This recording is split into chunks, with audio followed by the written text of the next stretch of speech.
now what we're going to do, actually we are going to download a editor or a IDL even I can say, where we can write our codings, since many of the programming language can be written in this software. This is named as Notepad++. As we know, Notepad even one of the ASCII supporting editor where we can compose our source code, this Notepad. But instead of that, I'm just going to use the Notepad++. Let me tell you same thing, why is it. So I have written a program here which is a Pascal program.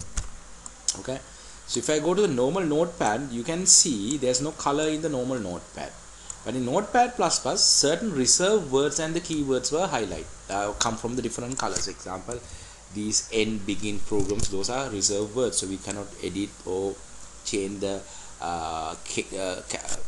letters of it or the spaces. You have to type as it is. So that can be easily identified whenever you use a Notepad++.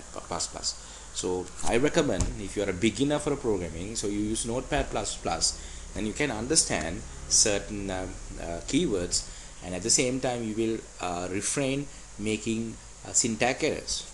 So let's see how to do this. Very easy. You have to go to Google and type Notepad++.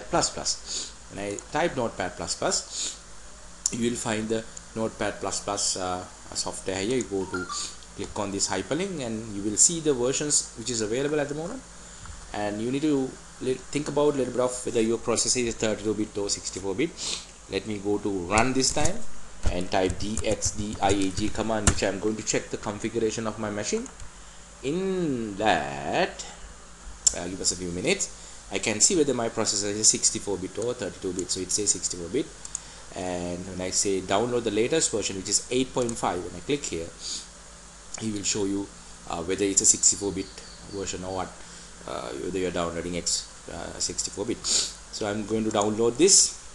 Okay, when you download that, it will download to your download folder in the computer. You know, every software will be downloaded in Windows environment of the download folder. Let me press Explorer, Windows plus E. What is it? Windows plus E. You can go to the Explorer, Windows plus E, and I go to download, and I can see then the Notepad++ is getting downloaded. Then very easy thing you need to do, just double click next and install. So that's how you download the Notepad++. After all, when you go to run and type Notepad++,